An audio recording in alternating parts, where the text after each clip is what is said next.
section then we're going to start with a light march. So just on the spot, bringing up the knees, having the arms moving just to get us moving. This one shouldn't cause any pain, but if it does, then you can just go slightly shallower and on the spot. After that, you're going to do bicep curls, so you can have your resistance there if you need it, keeping your elbows nice and tucked in, coming up, making sure you're doing full range all the way back down again. If there is any pain that occurs, then you can either do it without the dumbbells, or if you want to challenge yourself a bit more, then you can increase the dumbbell weight. After that, you're going to go into squats, so making sure your feet are hip width apart, toes forwards, bending the knees down to where you feel comfortable. Always do a couple fairly shallow first, just to make sure there's no pain, and then you can challenge yourself to go down that little bit more. And if you want an extra challenge, then you can go slightly wider and challenge your hips and your outer thighs that little bit more.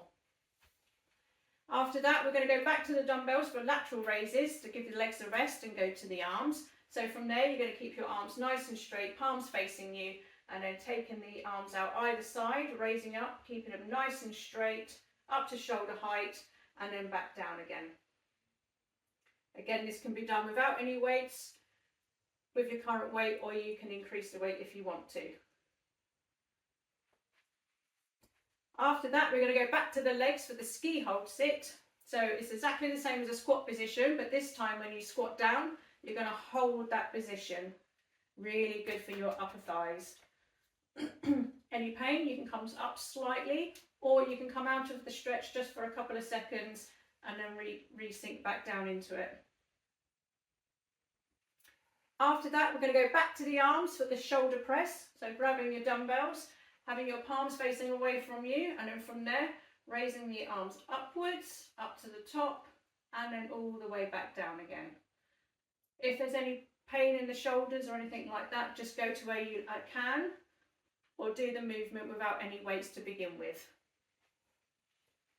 After that, we're going to go down onto the floor now for some crunches. So going down onto our backs. Okay, and then from there, having your hands at the temples, knees bent, feet together, and then breathing out as you bring your shoulder blades off of the floor, giving your abdomen a really good squeeze, breathing back in again as you go back down again.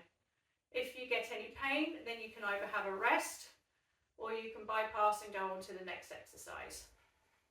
After that, for the last one, we're going to go into the plank. So this one's on your forearms and on your knees. So to begin with, take your arms further forwards, making sure your shoulders go over your elbows, which means your weight will transfer with you. And then from there, you'll feel your tummy working quite nicely. When you start to feel a pain or discomfort in your back, it means your tummy's becoming tired. So that's when you need to come back in over your knees a bit more. If you want to make it more of a challenge, you can come off of your knees and do a full plank. Keeping a nice low position, but again, any pain that occurs in the back means you need to come down.